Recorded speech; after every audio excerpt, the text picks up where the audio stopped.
मेहनत इतनी खामोशी से करो कि कामयाबी शोर मचा दे। तो दोस्तों, आज है 24 जनवरी और आप देख रहे हैं लर्न जी के भी तेजे। तो दोस्तों, आज की इस वीडियो में हम बात करने वाले हैं करंट अफेयर्स के कुछ क्वेश्चंस के बारे में। तो चलिए ज़्यादा टाइम वेस्ट ना करते से वीडियो की तरफ चलते हैं।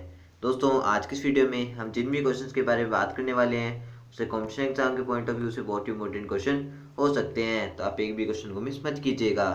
दोस्तों, हमारे क्वेश्चन रिलेटेड इंपॉर्टेंट फैक्ट्स भी आपको बताएंगे, अब उनको भी अच्छे से याद करिएगा क्योंकि वो भी बहुत इंपॉर्टेंट होते हैं। तो दोस्तों, ज़्यादा टाइम वेस्ट नहीं करते हैं, सीधे वीडियो हमारा शुरू करते हैं। दोस्तों, वीडियो शुरू करने से पहले अगर अभी तक आपने चैनल को लाइक से सब्सक्राइब नहीं किया है तो जल्दी से मेरे चैनल को लाइक से सब्सक्राइब करके बेल आइकन को प्रेस करना ना भूलें ताकि हमारे हर वीडियो के अपडेट्स आपको सबसे पहले मिल सके। तो चलिए हमारा आज के वीडियो शुरू करते हैं।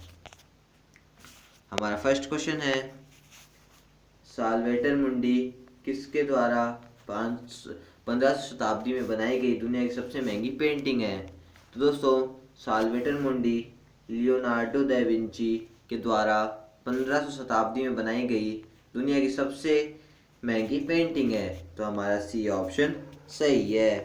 तो चलिए दोस्तों, इसके आंसर पॉइंट जानते हैं। दोस्तों, यह इतावली पुनर्जागरण कलाकार लियोनार्डो दा विंची द्वारा 15वीं शताब्दी में बनाई गई दुनिया की सबसे महंगी पेंटिंग है। अब दोस्तों, सोल्वेटर मुंडी के बारे में थोड़ा जानते हैं। दोस्तों, पेंटिंग में यीशु को पुनर्जागरण की पोशाक में अपने दाहिने हाथ में क्रॉस का चिन्ह बनाते हुए दर्शाया गया है। इसके अलावा वह पेंटिंग में अपने बाएं हाथ में एक पारदर्शी क्रिस्टल की कक्षा रखता है। यह चित्र आकाश के आकाशीय क्षेत्र का प्रतिनिधित्व करता है। अब दोस्तों, ये जानते हैं समाचारों में क्यों है। इतालवी पुलिस ने हाल ही में साल्वेटर मुंडी की 16वीं शताब्दी की प्रति बरामद की है। अब दोस्तों, लियोनार्डो दा विंची के बारे में थोड़ा जाने। वह उच्च पुनर्जागरण का एक इतालवी बहुश्रुत थे जिन्हें मानव इतिहास के सबसे बुद्धिमान और प्रतिभाशाली व्यक्तियों में से एक माना जाता है। तो चलिए दोस्तों, हमारे नेक्स्ट क्वेश्चन में बढ़ते हैं। हमारा नेक्स्ट क्वेश्चन है, हाल ही में गठित राष्ट्रीय स्टार्टअप सलाहकार परिषद की अध्यक्षता कौन करने वाला है? तो दोस्तों, हाल ही में गठित राष्ट्रीय स्टार्टअप सलाहकार परिषद की अध्यक्षता पीयूष गोयल करने वाले हैं। तो हमारा ए ऑप्शन सही है। तो चलिए दोस्तों, इसके आंसर पर जानते हैं। दोस्तों, उद्योग और आंतरिक व्यापार संवर्धन विभाग डिपिट ने देश में नवाचार और स्टार्टअप के पोषण के लिए एक मजबूत पारिस्थितिक तंत्र बनाने के लिए आवश्यक उपायों पर सरकार को सलाह देने के लिए 21 जनवरी 2020 को राष्ट्रीय स्टार्टअप सलाहकार परिषद का गठन किया था। परिषद की अध्यक्षता वाणिज्य मंत्री पीयूष गोयल करते हैं। अब इसके बारे में थोड़े विवरण जानें। सरकार ने राष्ट्रीय स्टार्टअप सलाहकार परिषद के में 28 नए गैर आधिकारिक सदस्यों को नामित किया, जिसमें बायजू के मुख्य कार्यकारी अधिकारी बाजू रविंद्रम ओला, कैप्स के सह संस्थापक भाविश अग्रवाल, कलारी कैपिटल्स के प्रबंध निदेशक वानी डोला और सॉफ्ट बैंक इंडिया के प्रमुख मनोज कोहली शामिल है। इस परिषद के गैर आधिकारिक सदस्यों का कार्यकाल 2 साल के लिए या अगले आदेशों तक जो भी पहले हो तक होगा। तो चलिए दोस्तों, हमारे नेक्स्ट क्वेश्चन में बढ़ते हैं।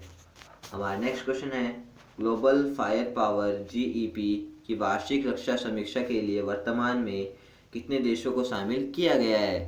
तो दोस्तों, ग्लोबल फायर पावर जीईपी की वार्षिक रक्षा समीक्षा के लिए वर्तमान में 138 देशों को शामिल किया गया है। तो हमारा सी ऑप्शन सही है। तो चलिए दोस्तों, इसके आंसर पर जानते हैं। दोस्तों, ग्लोबल फायर पावर जीईपी की वार्षिक रक्षा समीक्षा के लिए वर्तमान में 138 देश जो वर्तमान वर्ष 2021 को कवर करते हैं है। संयुक्त राज्य America 904 attack helicopter 11 aircraft carrier के साथ सूचकांक सबसे शीर्ष पर है। 524 लड़ाकू विमान, 17 पनडुब्बियों, 4730 टैंकों और 37 अटैक हेलीकॉप्टर के साथ ग्लोबल फायर पावर इंडेक्स में भारत को चौथा स्थान दिया गया है। दोस्तों, अन्य देशों की रैंक देखें। चीन इस सूची में तीसरे स्थान पर है।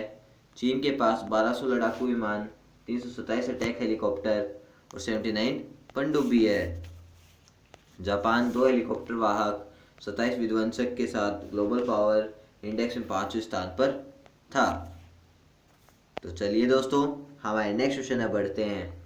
हमारा नेक्स्ट क्वेश्चन है, किस बैंक ने भारतीय स्टेट बैंक, आईसीआईसीआई बैंक और एचडीएफसी बैंक को व्यवस्थित रूप से महत्वपूर्ण घरेलू बैंकों डीएसबीआई के या ऐसे बैंकों के रूप में बनाए रखा है जिन्हें टू बिग टू फेल माना जाता है।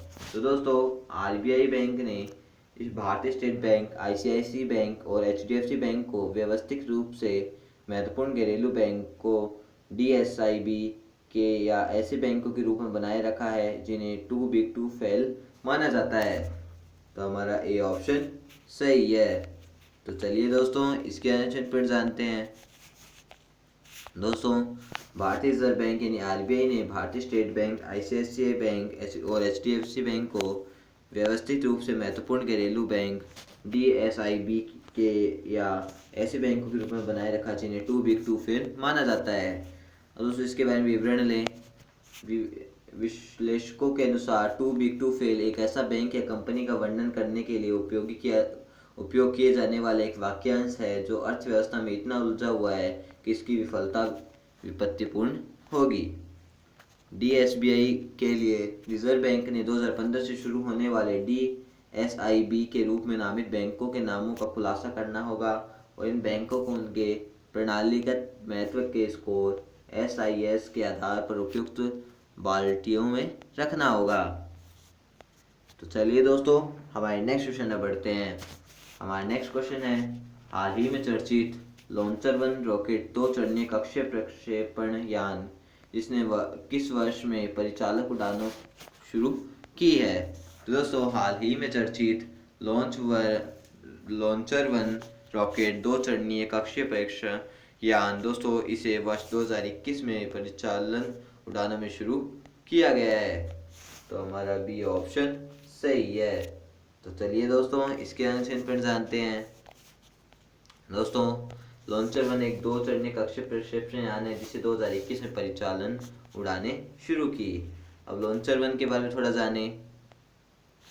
यह एक वायु प्रक्षेपित रॉकेट है। यह 300 किलोग्राम तक के छोटे उपग्रह पेलोड में ले जाने में सक्षम है। मई 2020 में पहले प्रयास के दौरान लॉन्चर वन अंतरिक्ष में पहुंचने में विफल रहा था। दोस्तों, ये जानते हैं समाचारों में क्यों हैं। वर्जिन ऑर्बिट ने हाल ही में अपने लॉन्चर वन रॉकेट को ऑर्बिट में लॉन्च किया। यह रॉकेट की पहली सफल उड़ान है। तो चलिए दोस्तों, हमारे नेक्स्ट क्वेश्चन में बढ़ते हैं। हमारा नेक्स्ट क्वेश्चन है, भारतीय रेल मंत्रालय ने किस ट्रेन का नाम बदलकर नेताजी एक्सप्रेस कर दिया गया है। तो दोस्तों, भारतीय रेल मंत्रालय ने हावड़ा कालका मेल ट्रेन का नाम बदलकर नेताजी एक्सप्रेस कर दिया है। तो हमारा सी ऑप्शन सही है। तो चलिए दोस्तों, इसके आंसर पर जानते हैं। दोस्तों, भारतीय रेल मंत्रालय ने हावड़ा कालका मेल ट्रेन का नाम बदल दिया है। प्रधानमंत्री नरेंद्र मोदी नेताजी सुभाष चंद्र बोस को श्रद्धांजलि देते हुए उनकी 125वीं जयंती के मौके पर इस ट्रेन का नाम नेताजी एक्सप्रेस करने का फैसला किया है। दोस्तों, हावड़ा कालका मेल के बारे में थोड़ा जानें। 19वीं शताब्दी में भारत में शुरुआती वाणिज्यिक यात्री ट्रेन सेवाओं में से एक के रूप में शुरू किया गया कालका मेल ने हावड़ा को कालका के साथ जोड़ने के लिए हमेशा एक स्थिर संरक्षण और लोकप्रियता का आनंद लिया है। ऐसा कहा जाता है कि 1941 में कोलकाता में अपने घर से भागने के बाद बोस के बिहार के गोमोह से यह ट्रेन ली थी। तो चलिए दोस्तों, हमारे नेक्स्ट क्वेश्चन में बढ़ते हैं। हमारा नेक्स्ट क्वेश्चन है, किस राज्य ने भारत नवाचार सूचकांक के दूसरे संस्करण में प्रमुख राज्यों की श्रेणी में शीर्ष स्थान प्राप्त किया है। तो दोस्तों, अभी कर्नाटक राज्य ने भारत नवाचार सूचकांक के दूसरे संस्करण में प्रमुख राज्यों की श्रेणी में शीर्ष स्थान हासिल किया है। तो हमारा सी ऑप्शन सही है। तो चलिए दोस्तों, इसके आंसर पर जानते हैं। दोस्तों, प्रमुख राज्यों की श्रेणी में कर्नाटक ने शीर्ष स्थान प्राप्त किया है। इसके बाद क्रमशः महाराष्ट्र और तमिलनाडु है। यूटी और शहर राज्यों की श्रेणी में चंडीगढ़ के बाद दिल्ली सबसे ऊपर है। उत्तर पूर्वी पहाड़ी राज्यों की श्रेणी के तहत हिमाचल प्रदेश शीर्ष राज्य के रूप में उभरा है। अब भारत नवाचार सूचकांक के बारे में थोड़ा जानें। रिपोर्ट में राज्यों और केंद्र शासित प्रदेशों की नवाचार क्षमताओं और प्रदर्शन की जांच की गई है। नवाचार सूचकांक रैंकिंग 5 समर्थक मापदंडों human capital, investment, knowledge workers, business environment, safety and legal environment और 2 प्रदर्शन मापदंडों पैरामीटर नॉलेज आउटपुट और नॉलेज डिफ्यूजन पर आधारित है। दोस्तों हम जल्दी जल्दी इसलिए करेंगे क्योंकि आपको पता है हमारे चैनल में 2020 सीरीज चल रही है। तो चलिए दोस्तों हमारे नेक्स्ट क्वेश्चन में बढ़ते हैं। हमारा नेक्स्ट क्वेश्चन है, संयुक्त राष्ट्र महासभा में कितने देशों ने साधारण सभा में मताधिकार खो दिया है? तो दोस्तों संयुक्त राष्ट्र महासभा में 6 देशों ने साधारण सभा में मताधिकार खो दिया है। तो हमारा डी ऑप्शन सही है। तो चलिए दोस्तों इसके आंसर पर जानते हैं। दोस्तों संयुक्त राष्ट्र महासभा में ईरान सहित 6 अन्य देशों ने साधारण सभा में मताधिकार खो दिया है। उन्हें बकाया भुगतान चुकाने के कारण वोटिंग के अधिकार से वंचित किया गया है। मतदान के अधिकार खो चुके अन्य देश नाइजर, दक्षिण सूडान, जिम्बाब्वे, कांगो ब्राजीविल, मध्य अफ्रीका गणराज्य और लीबिया थे। संयुक्त राष्ट्र चार्टर के अनुच्छेद 19 के अनुसार यदि संयुक्त राष्ट्र ने अपनी वित्तीय योगदान के भुगतान में बकाया है तो किसी सदस्य के पास कोई मतदान अधिकार नहीं होगा। चार्टर ने 2 वर्ष की छठा अवधि प्रदान की, यही है यदि बकाया हो साल से अधिक समय से लंबित हो तो मतदान के अधिकार निलंबित है। तो चलिए दोस्तों हमारे नेक्स्ट क्वेश्चन में बढ़ते हैं। हमारा नेक्स्ट क्वेश्चन है, अमेरिकी राष्ट्रपति उपराष्ट्रपति का नाम क्या है? तो दोस्तों अमेरिकी उपराष्ट्रपति का नाम है कमला हैरिस। तो हमारा बी ऑप्शन सही है। तो चलिए दोस्तों इसके आंसर पर जानते हैं। दोस्तों कमला हैरिस अमेरिका की 49वीं उपराष्ट्रपति बनी है। अमेरिका की पहली महिला उपराष्ट्रपति के रूप में भारतीय मूल की कमला हैरिस ने शपथ ले ली है। कमला हैरिस उपराष्ट्रपति बनने वाली पहली श्वेत महिला है और जो बाइडेन शपथ ग्रहण करने के बाद वे 46वें राष्ट्रपति बन गए हैं। जो बाइडेन अमेरिकी इतिहास में 78 साल की उम्र में राष्ट्रपति बनने वाले सबसे अधिक उम्र के राष्ट्रपति है। तो चलिए दोस्तों हमारे नेक्स्ट क्वेश्चन में बढ़ते हैं। हमारा नेक्स्ट क्वेश्चन है, किस राज्य सरकार ने ड्रैगन फ्रूट का नाम कमलम करने के पेटेंट के लिए आवेदन किया है? तो दोस्तों गुजरात राज्य सरकार ने ड्रैगन फ्रूट का नाम कमलम करने के पेटेंट का आवेदन किया है। तो हमारा सी ऑप्शन सही है। तो चलिए दोस्तों इसके आंसर पर जानते हैं। दोस्तों गुजरात राज्य सरकार ने ड्रैगन फ्रूट का नाम कमलम करने के पेटेंट के लिए आवेदन किया है। कमलम गुजरात में भाजपा राज्य पार्टी मुख्यालय का नाम भी ड्रैगन फ्रूट नाम भी है। ड्रैगन फ्रूट एक कैक्टस प्रजाति का फल है। फिलहाल इसकी खेती व्यापक रूप से दक्षिण पूर्व एशिया, भारत, अमेरिका, कैरिबियन देश, ऑस्ट्रेलिया और मेसो अमेरिका जैसे देशों में की जाती है। ड्रैगन फ्रूट प्लांट का कुल जीवन काल 15 से 20 वर्ष है। वे उन क्षेत्रों में बढ़ते हैं जहाँ गर्मी का तापमान 40 डिग्री सेल्सियस से ऊपर होता है। ड्रैगन फ्रूट्स केवल गर्मियों के दौरान बढ़ते हैं। तो चलिए दोस्तों हमारे नेक्स्ट क्वेश्चन में बढ़ते हैं। हमारा नेक्स्ट क्वेश्चन है, विप्रो समूह किस राज्य में शिक्षा के क्षेत्र में काम करने के लिए तैयार हो रहे हैं? तो दोस्तों विप्रो समूह मध्य प्रदेश राज्य में शिक्षा के क्षेत्र में काम करने के लिए तैयार हो रहे हैं। तो हमारा सी ऑप्शन सही है। तो चलिए दोस्तों इसके आंसर पर जानते हैं। दोस्तों मध्य प्रदेश के विप्रो समूह राज्य सरकार के साथ शिक्षा के क्षेत्र में काम करने के लिए तैयार हैं। मुख्यमंत्री शिवराज सिंह चौहान ने वीडियो कॉन्फ्रेंस के माध्यम से विप्रो के अजीम प्रेम जी के साथ बातचीत के बाद बताया कि कंपनी ने राज्य में विश्वविद्यालय की स्थापना के लिए पहल की है। इसके लिए राज्य सरकार ने फाउंडेशन को हर संभव सहायता प्रदान करेगी। विप्रो ग्रुप भोपाल में एक सॉफ्टवेयर डेवलपमेंट सेंटर भी स्थापित करेगा। राज्य सरकार ने भोपाल में प्रस्तावित विश्वविद्यालय के लिए अजीम प्रेमजी फाउंडेशन को 50 एकड़ जमीन आवंटित की है। तो चलिए दोस्तों हमारे नेक्स्ट क्वेश्चन में बढ़ते हैं। हमारा नेक्स्ट क्वेश्चन है, किस राज्य के सीएम पहले बाल सुलभ पुलिस स्टेशन का उद्घाटन करेंगे? तो दोस्तों उत्तराखंड राज्य के सीएम पहले बाल सुलभ पुलिस स्टेशन का उद्घाटन करेंगे।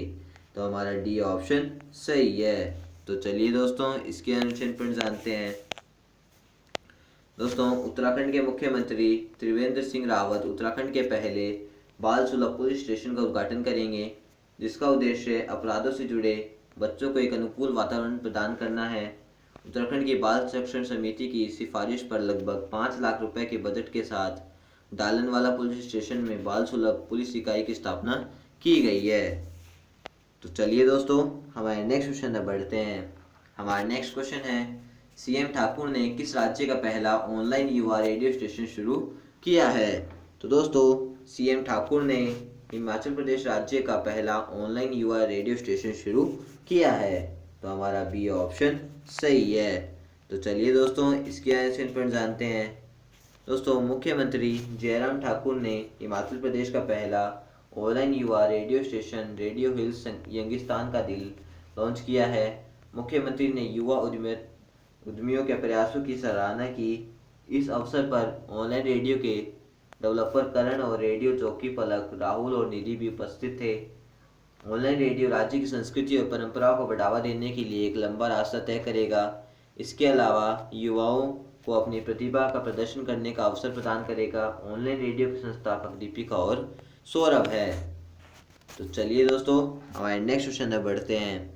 हमारा नेक्स्ट क्वेश्चन है, भारतीय स्टेट बैंक, आईसीआईसीआई बैंक और एचडीएफसी बैंक किस रूप में बरकरार है? तो दोस्तों, भारतीय स्टेट बैंक, आईसीआईसीआई बैंक और एचडीएफसी बैंक डीएसबीआईज के रूप में बरकरार है। तो डीएसआईबीज के रूप में बरकरार है। तो हमारा सी ऑप्शन सही है। तो चलिए दोस्तों, इसके आंसर पर जानते हैं। दोस्तों, भारतीय रिजर्व बैंक ने भारतीय स्टेट बैंक, आईसीआईसीआई बैंक और एचडीएफसी बैंक को घरेलू प्रणालीता महत्वपूर्ण बैंक को डीएसआईबीज के रूप में बनाए रखा है। कुछ बैंक अपने आकार, क्रॉस ज्यूरिडिक्शन गतिविधियों, कार्यान्वयन संबंधी जटिलता की कमी, प्रतिस्थापन और परस्पर जुड़ाव के कारण प्रणालीगत रूप से काफ़ी महत्वपूर्ण हो जाते हैं। ये बैंक अपनी विशेषताओं के परिणाम स्वरूप इतने महत्वपूर्ण हो जाते हैं कि आसानी से विफल नहीं हो सकते हैं। इसकी धारणा के चलते संकट की स्थिति में सरकार द्वारा इन बैंकों पर समर्थन किया जाता है। प्रणालीगत महत्वपूर्ण बैंक एसआईबीज प्रणालीगत जोखिमों और उनके द्वारा उत्पन्न नैतिक जोखिम से निपटने के लिए अतिरिक्त नीतिगत उपायों के अधीन होते हैं। यानी संकट की स्थिति में ये बैंक अतिरिक्त नीतिगत उपायों को अपना सकते हैं। प्रणालीगत जोखिम को किसी कंपनी, उद्योग, वित्तीय संस्था या संपूर्ण अर्थव्यवस्था की विफलता या विफलता से जुड़े जोखिम के रूप में परिभाषित किया जा सकता है। नैतिक जोखिम एक ऐसी स्थिति है जिसमें एक पक्ष यह मानकर जोखिमपूर्ण घटना में शामिल होता है कि वह जोखिम से सुरक्षित है और जोखिम की लागत किसी दूसरे पक्ष द्वारा वहन की जाएगी। भारतीय रिजर्व बैंक ने वर्ष 2014 में डीएसआईबीज से संबंधित रूपरेखा जारी की थी। डीएसआईबीज की रूपरेखा के मुताबिक रिजर्व बैंक के लिए घरेलू बैंकों को घरेलू प्रणालीगत महत्वपूर्ण बैंक डीएसआईबीज के रूप में नामित करना और उनके प्रणालीगत महत्वपूर्ण स्कोर एसआईएस के आधार पर उपयुक्त श्रेणी में रखना आवश्यक है। तो चलिए दोस्तों, हमारे नेक्स्ट क्वेश्चन पर बढ़ते हैं। हमारा नेक्स्ट क्वेश्चन है, भारत का सबसे बड़ा मल्टी मॉडल लॉजिस्टिक पार्क कहाँ स्थित है? तो दोस्तों, भारत का सबसे बड़ा multi modal logistic park Ahmedabad में स्थित है। तो हमारा ए ऑप्शन सही है। तो चलिए दोस्तों, इसके आंसर पर जानते हैं। दोस्तों, भारत का सबसे बड़ा मल्टी लॉजिस्टिक पार्क गुजरात के अहमदाबाद जिले में सानंद के पास विरोचन नगर में बनाया जाएगा। गुजरात सरकार तथा अडानी पोर्ट और सेज लिमिटेड के बीच गांधीनगर के मुख्यमंत्री विजय रूपाणी की मौजूदगी में एक समझौते ज्ञापन पर हस्ताक्षर किए गए। समझौते ज्ञापन पर राज्य के अपर मुख्य सचिव एम के दास तथा अडानी पोर्ट्स और सेज लिमिटेड के कारण गौतम अडानी ने हस्ताक्षर किए। समझौते के अनुसार प्रस्तावित 1550 एकड़ के इस पार्क में 4.6 किलोमीटर लंबे रनवे के साथ एक एयर कार्गो कॉम्प्लेक्स भी होगा, जो बड़े आकार के कार्गो विमानों के लिए सुविधाजनक रहेगा। यह हवाई, रेल, सड़क संपर्क से भी जुड़ा रहेगा। इस पार्क की स्थापना 50,000 करोड़ रुपए के अनुमानित निवेश से की जाएगी। इनमें 25,000 लोगों के लिए रोजगार की व्यवस्था होगी। परियोजना को अगले 3 वर्षों में चरणबद्ध तरीके से पूरा किया जाएगा। तो चलिए दोस्तों, हमारे नेक्स्ट क्वेश्चन पर बढ़ते हैं। हमारा नेक्स्ट क्वेश्चन है, सड़क परिवहन और राजमार्ग मंत्रालय तथा किस आईआईटी के बीच एक समझौते ज्ञापन पर हस्ताक्षर हुए हैं?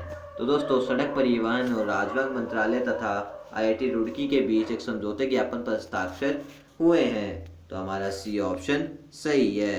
तो चलिए दोस्तों इसके एक्शन पॉइंट जानते हैं। दोस्तों, सड़क परिवहन और राजमार्ग मंत्रालय तथा भारतीय प्रौद्योगिकी संस्था IIT रुड़की के बीच नई दिल्ली में एक समझौते ज्ञापन पर हस्ताक्षर किए गए।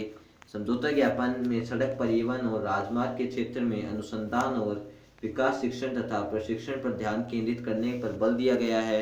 IIT रुड़की के साथ सड़क परिवहन और राजमार्ग मंत्रालय का यह सहयोग सड़क क्षेत्र में अनुसंधान और विकास गतिविधियों को मजबूत करेगा।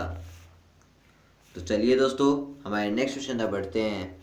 हमारा नेक्स्ट क्वेश्चन है, किसने हॉक 1 के से स्वदेशी smart anti airfield weapon SAAW का सफलतापूर्वक प्रशिक्षण किया है? तो दोस्तों अभी DRDO ने हॉक 1 से स्वदेशी smart anti airfield weapon SAAW का सफलतापूर्वक प्रशिक्षण किया है। तो हमारा बी ऑप्शन सही है। तो चलिए दोस्तों इसके एक्शन पॉइंट जानते हैं। दोस्तों, रक्षा अनुसंधान और विकास संगठन DRDO ने ओडिशा तट पर हॉक 1 से स्वदेशी smart anti airfield weapon SAAW का सफलतापूर्वक प्रशिक्षण कर एक और उपलब्धि हासिल की है। हॉक 1 का विकास हिंदुस्तान एरोनॉटिक्स लिमिटेड HAL ने किया है। SAAW को DRDO के अनुसंधान केंद्र इमारत RCI हैदराबाद ने विकसित किया है। 125 किलोग्राम वर्ग का यह स्मार्ट वेपन 100 किलोमीटर की रेंज में रडार और बंकर जैसे ठिकानों पर मार कर सकता है। तो चलिए दोस्तों हमारे नेक्स्ट क्वेश्चन में बढ़ते हैं। हमारा नेक्स्ट क्वेश्चन है, भारत और किस देश ने पनडुब्बी बचाव सहयोग समझौते पर हस्ताक्षर किए हैं? तो दोस्तों भारत और सिंगापुर देश ने पनडुब्बी बचाव सहयोग समझौते पर हस्ताक्षर किए हैं। तो हमारा बी ऑप्शन सही है। तो चलिए दोस्तों इसके एक्शन पॉइंट जानते हैं। दोस्तों, 5वीं भारत सिंगापुर रक्षा मंत्रियों की वार्ता 20 जनवरी 2021 को वीडियो कॉन्फ्रेंस के माध्यम से मजबूत सैन्य सहयोग के प्रयास में सफलतापूर्वक आयोजित की गई। संवाद के दौरान दोनों नौसेनाओं के बीच सबमरीन बचाव सहायता और सहयोग पर कार्यान्वयन समझौता पर हस्ताक्षर किए गए। रक्षा मंत्री राजनाथ सिंह और सिंगापुर के उनके समक्ष डॉक्टर एनजी इंग हेन के बीच समझौते पर हस्ताक्षर किए गए। तो चलिए दोस्तों हमारे नेक्स्ट क्वेश्चन पर बढ़ते हैं।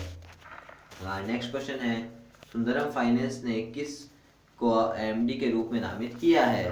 तो दोस्तों सुंदरम फाइनेंस ने राजीव लोचन को MD के रूप में नामित किया है। तो हमारा डी ऑप्शन सही है। तो चलिए दोस्तों इसके एक्शन पॉइंट जानते हैं। दोस्तों, सुंदरम फाइनेंस के बोर्ड ने 1 अप्रैल को से राजीव लोचन को प्रबंध निदेशक के रूप में नामित किया है। सुंदरम फाइनेंस लिमिटेड ने शीर्ष स्तर के बदलाव किए हैं क्योंकि वर्तमान प्रबंध निदेशक टी श्रीनिवास राघवन 31 मार्च 2020 को सेवानिवृत्त होंगे, जबकि वर्तमान deputy managing director Harsha Vij कार्यकारी वाइस चेयरमैन का पद ग्रहण करेगी और सुंदरम फाइनेंस लिमिटेड और वित्तीय सेवाओं में अन्य कंपनी समूह की समग्र रणनीति और दिशा की जिम्मेदारी लेगी। तो चलिए दोस्तों हमारे नेक्स्ट और लास्ट क्वेश्चन पर बढ़ते हैं। हमारा नेक्स्ट क्वेश्चन है, सरकार ने LIC के प्रबंध निदेशक के रूप में किसको नियुक्त किया है? तो दोस्तों सरकार ने LIC के प्रबंध निदेशक के रूप में सिद्धार्थ मोहंती को नियुक्त किया है। तो हमारा बी ऑप्शन सही है। तो चलिए दोस्तों इसके एक्शन पॉइंट जानते हैं। दोस्तों, मंत्रिमंडल की नियुक्ति ने 1 फरवरी को सिद्धार्थ मोहंती को भारत का सबसे बड़े बीमा कंपनी जीवन बीमा निगम LIC का प्रबंध निदेशक नियुक्त किया है। वह वर्तमान में LIC हाउसिंग फाइनेंस लिमिटेड के CEO हैं। वह 30 जून 2023 को अपनी सेवानिवृत्ति तक LIC के MD के रूप में काम करेंगे। वह TC सुशील कुमार की जगह लेंगे जो 31 जनवरी 2021 में सेवानिवृत्त होने वाले हैं। LIC के 4 MD और 1 अध्यक्ष है। वर्तमान में MR कुमार निगम के अध्यक्ष के रूप में और TC सुशील कुमार, विपिन आनंद, मुकेश कुमार गुप्ता और राजकुमार LIC के MD के रूप में सेवारत है। अब दोस्तों अब जानते हैं हम 24 जनवरी की हिस्ट्री के बारे में। दोस्तों हम आपको खाली सन बताएंगे। दोस्तों डेट आप जान लीजिएगा कि हम डेट 24 जनवरी की बात कर रहे हैं। दोस्तों 1556 में चीन ने भीषण भूकंप में 8,30,000 लोगों की मौत हुई। 1824 में रूस के पेट्रोग्राद का नाम बदलकर लेनिनग्राद कर दिया गया। 1839 में चार्ल्स डार्विन रॉयल सोसाइटी के फेलो चुने गए। 1857 कलकत्ता विश्वविद्यालय की स्थापना हुई। 1924 रूस के सेंट पीटर्सबर्ग शहर का नाम बदलकर लेनिनग्राद किया गया। 1936 में अल्बर्ट सेरुएट फ्रांस के प्रधानमंत्री बने। 1939 में चिली में भूकंप से 30,000 लोग मरे। 1950 में जन गण मन को राष्ट्रगान के रूप में स्वीकार किया गया। डॉक्टर राजेंद्र प्रसाद स्वतंत्र भारत के प्रथम राष्ट्रपति बने। 1951 में प्रेम माथुर भारत की पहली महिला कॉमर्शियल पायलट बनी। 1952 में मुंबई का पहला अंतर्राष्ट्रीय फिल्म महोत्सव आयोजित किया गया। 1965 में ब्रिटेन के पूर्व प्रधानमंत्री सर विंस्टन चर्चिल का निधन हुआ। 1966 में एयर इंडिया का बोइंग आल्पस में दुर्घटनाग्रस्त हुआ, जिसमें डॉक्टर होमी भाभा सहित 114 लोग मारे गए। प्रसिद्ध भारतीय वैज्ञानिक एवं देश के परमाणु कार्यक्रम के जनक होमी जहांगीर भाभा का निधन हुआ। 1973 में अमेरिका के वियतनाम युद्ध बंद होने के साथ लाओस और कंबोडिया में भी युद्ध बंदी का ऐलान किया गया। 1979 में अमेरिका के नेवादा में परमाणु प्रशिक्षण किया गया। 1989 में पेरू में सोने की खान में 100 से अधिक श्रमिक फंस गए। 1991 में लिथुआनिया गणराज्य संघ के सैनिक हटाने की मांग की। 1993 में सोयूज TM-16 प्रशिक्षित किया गया। 1993 में सोमालिया में अमेरिका सैनिकों के साथ संघर्ष में 3 व्यक्ति मारे गए और अनेक घायल हो गए। 1966 में संयुक्त राष्ट्र अमेरिका के इतिहास में पहली बार देश की प्रथम महिला हिलेरी क्लिंटन को न्यायालय में पेश होने का आदेश दिया गया। 2000 में चुनावों में दलितों का आरक्षण 10 वर्ष तक बढ़ाने हेतु संविधान के 79वें संशोधन को राष्ट्रपति ने मंजूरी दी। 2001 में 2001 में जैव सुरक्षा संधि पर भारत ने हस्ताक्षर। जोसेफ काबिला ने राष्ट्रपति बनने की संसद की मंजूरी ली। 2002 में संयुक्त राष्ट्र महासचिव कोफी अन्नान इस्लामाबाद पहुंचे। भारत और पाकिस्तान के बीच मध्यस्थता की पुनः पेशकश की। एनरान के अध्यक्ष केनेथ ली ने इस्तीफा दिया। भारतीय उपग्रह इनसैट 3C सफलतापूर्वक अपनी कक्षा में स्थापित हुए। 2003 में उत्तर कोरिया और दक्षिण कोरिया परमाणु संकट के शांतिपूर्ण समाधान पर सहमत हो गए। भारत और फ्रांस के बीच प्रत्यर्पण संधि हुई। 2005 में आंध्र प्रदेश के तेलुगु देशम के विधायक परिताला रवि की गोली मारकर हत्या कर दी गई। गणतंत्र दिवस समारोह 2005 के मुख्य अतिथि भूटान नरेश जिग्मे सिंगे वांगचुक भारत पहुंचे।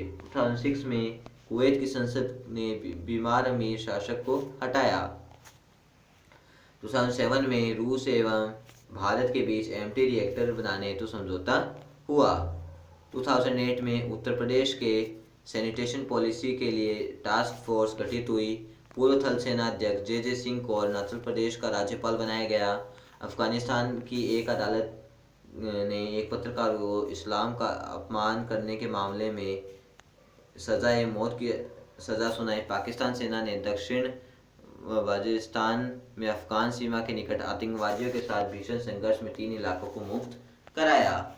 2010 में वर्ष 2008 के लिए 56वें राष्ट्रीय फिल्म पुरस्कारों की घोषणा की गई। फिल्म अंतहीन को सर्वश्रेष्ठ फीचर फिल्म, मराठी अभिनेता उपेंद्र लिम्ये को सर्वश्रेष्ठ अभिनेता और अभिनेत्री प्रियंका चोपड़ा को सर्वश्रेष्ठ अभिनेत्री चुना गया। श्रीबाला को तमिल फिल्म नान कदाउत के लिए सर्वश्रेष्ठ निर्देशक पुरस्कार के लिए चुना गया। फरहान अख्तर की फिल्म रॉक ऑन को सर्वश्रेष्ठ हिंदी फिल्म के में राष्ट्रीय पुरस्कार मिला। 2011 में मॉस्को के दोनों डिडोवो हवाई अड्डे पर बम विस्फोट से 35 लोगों की मौत, 180 घायल हो गए। अब दोस्तों ये जानते हैं 24 जनवरी को जन्मे व्यक्तियों के बारे में। 1943 में सुभाष घई हिंदी फिल्मों के निर्माता निर्देशक। 1940 में शाह नवाज खान आज़ाद हिंद फौज के अधिकारी थे। 1877 में पुलिस बिहारी दास महान स्वतंत्रता प्रेमी और एवं क्रांतिकारी थे। 1826 में ज्ञानेंद्र मोहन टैगोर प्रथम भारतीय बैरिस्टर।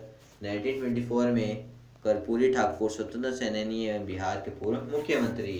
अब दोस्तों ये जानते हैं 24 जनवरी को हुए निधन के बारे में। 2011 में भीमसेन जोशी भारत रत्न सम्मानित शास्त्रीय गायक। 1958 में चंद्रबली पांडे प्रसिद्ध साहित्यकार। दोस्तों ये जानते 24 जनवरी को महत्वपूर्ण अवसर एवं उत्सव। 24 जनवरी का दिन राष्ट्रीय बालिका दिवस के नाम से जाना जाता है। इस दिन इंदिरा गांधी पहली बार प्रधानमंत्री की कुर्सी पर बैठी थी, इसलिए इस दिन को राष्ट्रीय बालिका दिवस के रूप में मनाने का निर्णय लिया गया।